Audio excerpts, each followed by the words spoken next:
اعوذ باللہ من الشیطان الرجیم بسم اللہ الرحمن الرحیم۔ اس کے بعد اب جو مضمون آ رہا ہے وہ شاید اس سورہ مبارکہ کا اہم ترین مضمون ہے۔ یا ایھا الذین آمنوا آمنوا باللہ ورسولہ والکتاب الذی نزل علی رسولہ والکتاب الذی انزل من قبل۔ اے ایمان والو، ایمان لاؤ اللہ پر اور اس کے رسول پر اور اس کتاب پر جو اس نے نازل فرمائی اپنے رسول پر اور اس کتاب پر جو اس نے پہلے نازل فرمائی۔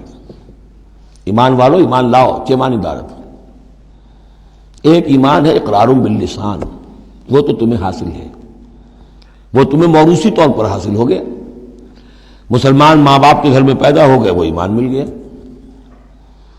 یا یہ کہ اس وقت پورا قبیلہ اسلام لا رہا ہے، ان میں پکے بھی تھے، کوئی کچے بھی آ گئے، انہوں نے بھی کہا اشہدو ان لا الہ الا اللہ اشہدو ان محمد رسول اللہ، وہ ایمان ایک درجے میں تو حاصل ہو گیا۔ اس لیے ہم پڑھ چکے ہیں کہ کوئی تمہیں اگر راستے میں ملا ہے اور وہ اپنا اسلام ظاہر کرتا ہے، آپ کہہ نہیں سکتے کہ تم مومن نہیں ہو۔ تو ایمان کا ایک درجہ تو وہ ہے، قانونی درجہ ہے کہ جس نے کہا اشہدو ان لا الہ الا اللہ واشہدو ان محمد رسول اللہ، وہ مومن ہے۔ لیکن کیا حقیقی ایمان یہی ہے؟ نہیں۔ ایمان کیا ہے؟ یقین قلبی۔ یا ایھا الذین آمنوا آمنوا باللہ ورسولہ، ایمان لاؤ اللہ پر۔ اب ہم ترجمہ کریں گے، یوں کہیں گے ایمان لاؤ اللہ پر جیسے کہ ایمان لانے کا حق ہے، مانو رسول کو جیسے کہ ماننے کا حق ہے۔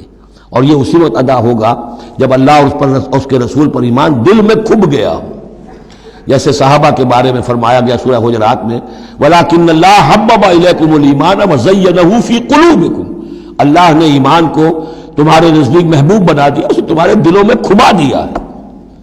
اور کچھ لوگوں کے بارے میں فرمایا قالت الاعراب آمنا قل لم تؤمنوا ولكن قولوا اسلمنا ولما يدخل الايمان في قلوبكم، یہ بدو دعویٰ کر رہے ہیں ہم ایمان لے آئے۔ اے نبی ان سے کہہ دیجئے تم ہرگز ایمان نہیں لائے ہو، ہاں یوں کہہ سکتے ہو کہ ہم مسلمان ہو گئے، اسلام لے آئے ہیں، ہم نے سر تسلیم خم کر دیا، ہم نے اطاعت قبول کر لی، لیکن ابھی تک ایمان تمہارے دلوں میں داخل نہیں ہوا ہے۔ اصل ایمان وہ ہے جو دل میں داخل ہو جائے، اقرار باللسان و تصدیق بالقلب۔ لیکن یہاں بھی اصل میں جو ہے روئے سخن کن کی طرف ہو رہا ہے؟ منافقین کی طرف ہو رہا ہے۔ وہ ایمان تو لائے تھے لیکن وہ ایمان نہیں تھا۔